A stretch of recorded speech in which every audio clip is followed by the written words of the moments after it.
নমস্কাৰ মৰমৰ ছাত্ৰ ছাত্ৰীসকল আজি মই তোমালোকৰ কাৰণে এটা ইম্পৰ্টেণ্ট ভিডিঅ' লৈ আহিছোঁ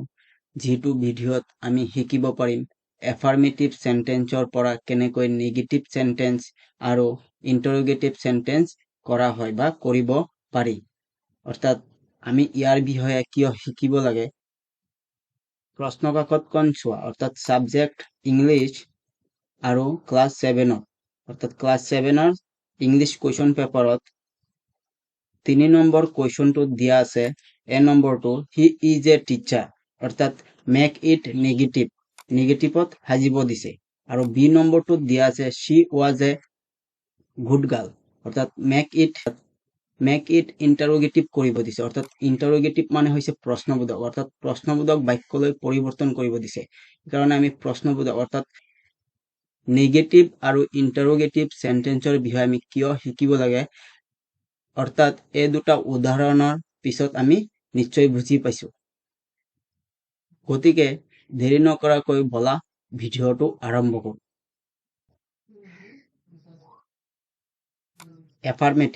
এফাৰ্মেটিভ সেন্টেন্স মানে হৈছে ইতিবাচক বাক্য বা হয়বোধক বাক্য অসমীয়াত হয়বোধক বাক্য বুলিও কোৱা হয়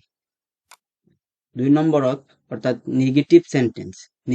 সেন্টেন্স মানে হৈছে নেতিবাচক বাক্য বা নহয়বোধক বাক্য 3 নম্বৰত ইন্টাৰোগেটিভ সেন্টেন্স মানে হৈছে প্ৰশ্নবোধক বাক্য অৰ্থাৎ এফাৰ্মেটিভৰ পৰা নেগেটিভ কৰিব লাগিব আকৌ এফাৰ্মেটিভ সেন্টেন্সৰ পৰা প্ৰশ্নবোধক কৰিব লাগিব এ নম্বৰটো অৰ্থাৎ প্ৰশ্ন কাকতখনত দিয়া প্ৰশ্নটো হি ইজ এ টিচাৰ এটো দিয়া আছিল মেক ইট নেগেটিভ কৰিবলৈ বা আকৌ এনেদৰেও আহিব পাৰে চেঞ্জ ইনটু নেগেটিভ দুয়োটা একে অৰ্থ অৰ্থাৎ নেগেটিভলৈ পৰিৱৰ্তন কৰিব দিছে কেনেদৰে কৰা হয় তোমালোকে চোৱা এনসাৰটো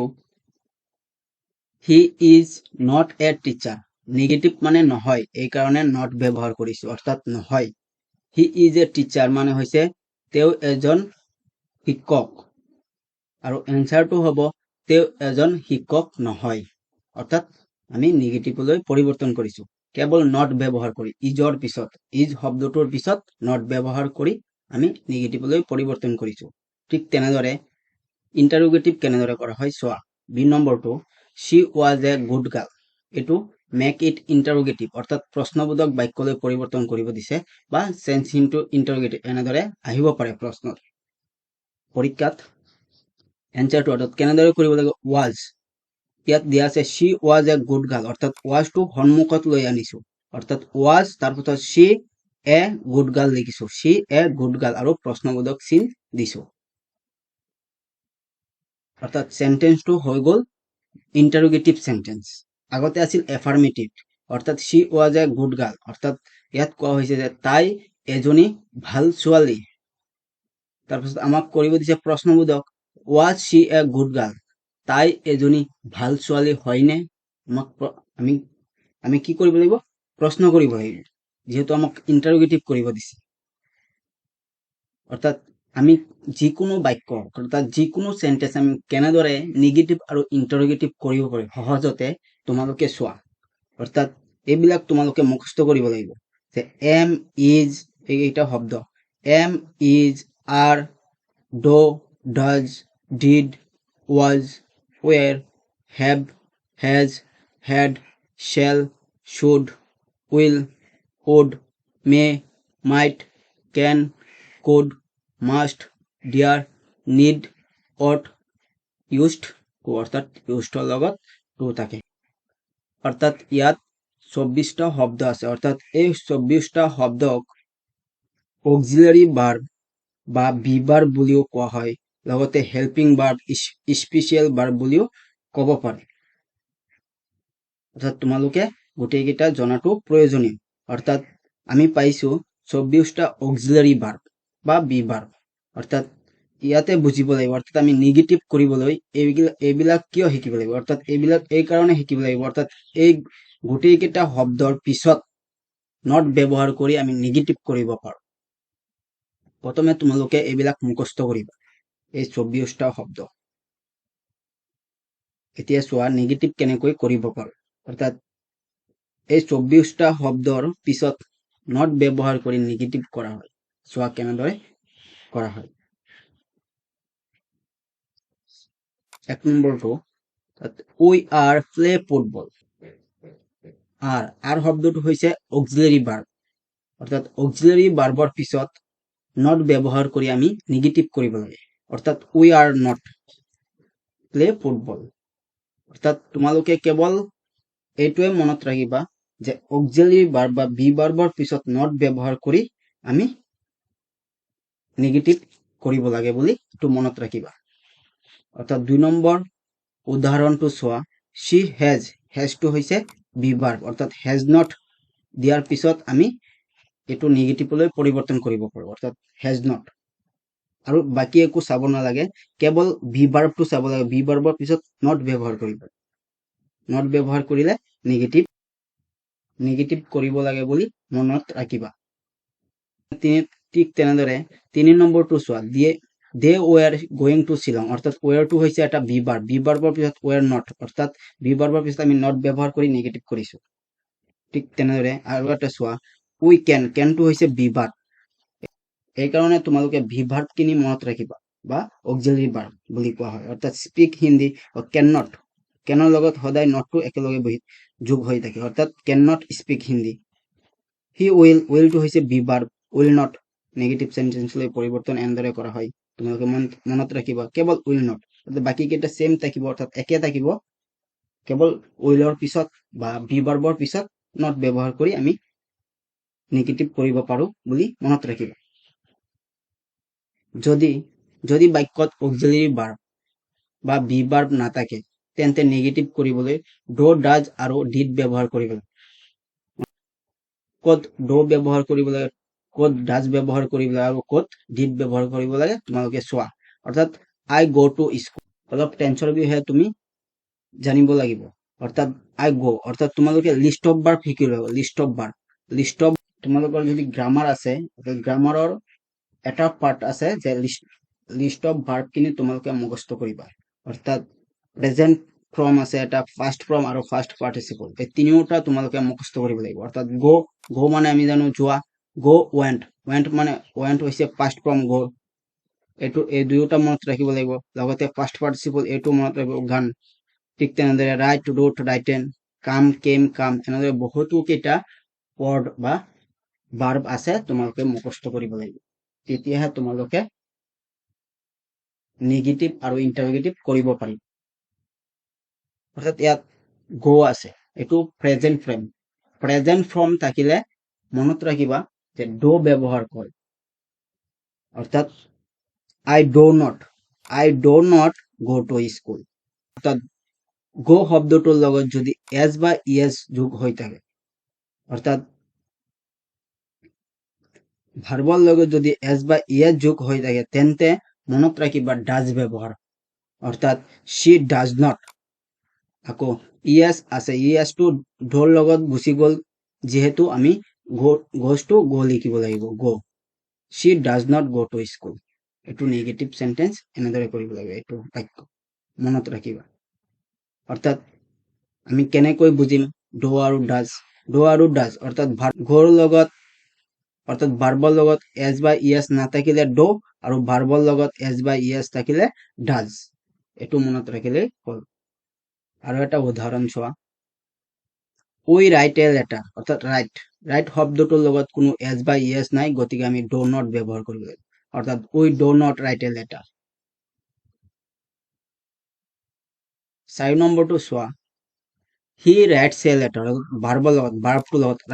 ৰাইট আছে ৰাইটৰ লগত এছ এটা যোগ হৈ আছে গতিকে আমি কি কৰিব লাগিব ডাজ ব্যৱহাৰ কৰিব হি ডাজ নট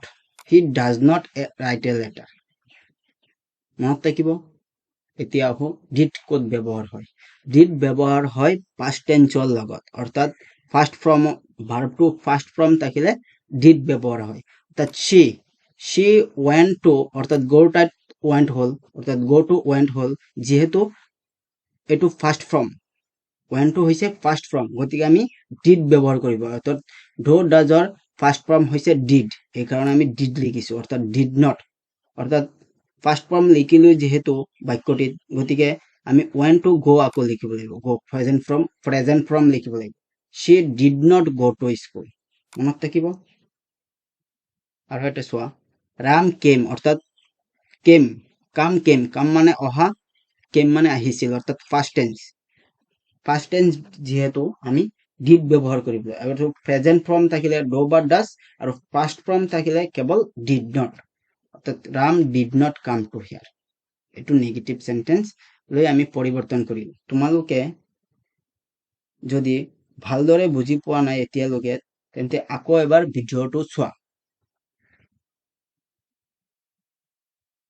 এতিয়া আমি ইন্টাৰোগেটিভ কেনেকৈ কৰিব লাগে চাও আহা এই 24টা অৰ্থাৎ অক্সিলাৰি ভাৰ্ব 24টা শব্দক সাবজেক্টৰ আগত ব্যৱহাৰ কৰি ইন্টাৰোগেটিভ কৰা হয় লগতে প্ৰশ্নবোধক চিন দিব লাগে অৰ্থাৎ চোৱা বিৰাট ইজ এ ডক্টৰ অক্সিলাৰি ভাৰ্বটো হৈছে ইজটো হৈছে বি ভাৰ্ব বা অক্সিলাৰি ভাৰ্ব ইজটো আমি কত লিখিলো সন্মুখত লিখিলো ইজ বিৰাটটো সেকেন্ড পজিশন অৰ্থাৎ দ্বিতীয়তে লিখিলো ইজ বিৰাট এ ডক্টৰ লিখিলো আৰু প্ৰশ্নবোধক চিন দিলো ইয়াৰ পিছত এটো ইন্টাৰোগেটিভ সেন্টেন্স হৈ গল ইন্টাৰোগেটিভ মনত ৰাখিব ইন্টাৰোগেটিভ সেন্টেন্স কেনেদৰে কৰিব লাগে বি ভাৰ্বটো আগত নি পেলাই তাৰ পাছৰ শব্দকিটা যেনেদৰে আছে ঠিক তেনেদৰে লিখিব লাগিব ইজ টু যোৱাৰ পিছত ইজ তাৰ পাছত Virat a doctor is Virat a doctor প্ৰশ্নবোধক চিন ইয়াত বুজোৱা হৈছে যে বিৰাট ইজ এ ডক্টৰ বিৰাট এজন ডক্টৰ প্ৰশ্নবোধক কৰিলে is Virat a doctor Virat doctor হয়নে ইয়াত বুজোৱাইছে অৰ্থাৎ প্ৰশ্ন কৰা হৈছে অৰ্থাৎ প্ৰশ্নবোধক চিন দিয়াৰ লগে লগে আমি ইন্টাৰোগেটিভ সেন্টেন্সটো কৰিম দ্বিতীয়টো চোৱা Ram was a good boy অর্থাৎ was to be verb was to আমি সন্মুখত লিখিব লাগে অর্থাৎ be verb to সন্মুখত লিখিব লাগে বাক্যৰ তাৰ পাছত ৰামটো লিখিলো তাৰ পাছত a good অৰ্থাৎ a good boy was ram a good boy আৰু প্ৰশ্নবোধক চিন দিয়াৰ লগে লগে এটো সেন্টেন্স ইন্টাৰোগেটিভ সেন্টেন্সলৈ পৰিৱৰ্তন হ'ল গতিকে আমি ইন্টাৰোগেটিভ কৰিবলৈ হলে মনত ৰাখিব লাগিব বি ভাৰ্ব কি আছে অৰ্থাৎ বি ভাৰ্ব 24টা আছে এটা আমি মুখস্থ কৰিব লাগিব অৰ্থাৎ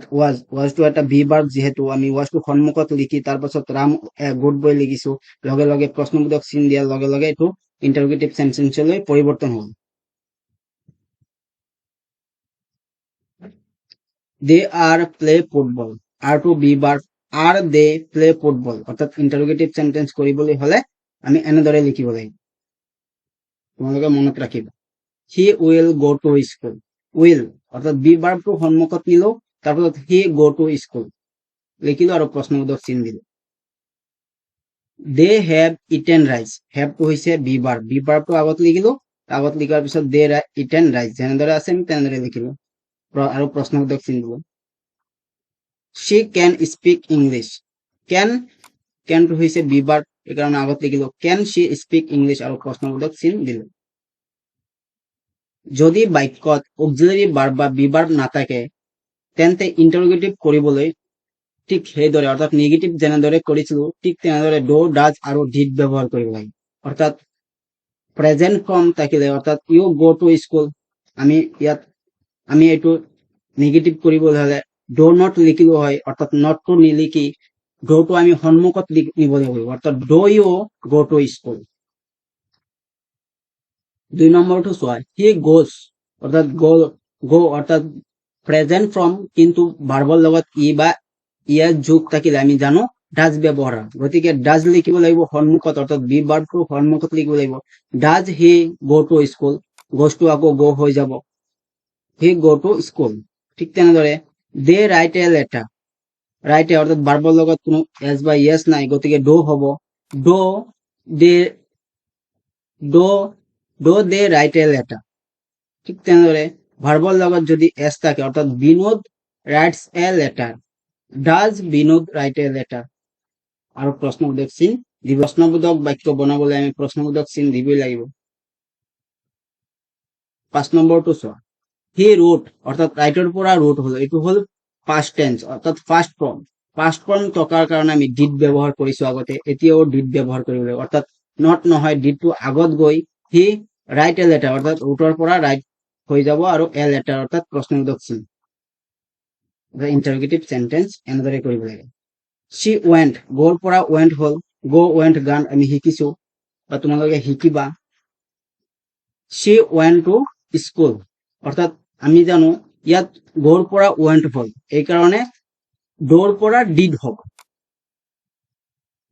বা ডাজৰ পৰা did হ'ব গতিকে did she went to আকৌ go হ'ব go to school অৰ্থাৎ এফাৰ্মেটিভৰ পৰা নেগেটিভ আকৌ এফাৰ্মেটিভৰ পৰা ইণ্টাৰোগেটিভ কৰিবলৈ হলে এই বাক্যবোৰে হৈছে আটাইতকৈ কঠিন তোমালোকে এই বাক্যবোৰ অৰ্থাৎ এই সেন্টেন্সবোৰ যদি কৰিব পাৰা বা শিকিব পাৰিছা তেন্তে তোমালোকে ভাবিবা যে তুমি নেগেটিভ আৰু ইণ্টাৰোগেটিভৰ মাজত তোমাৰ কোনো আৰু অসুবিধা নাই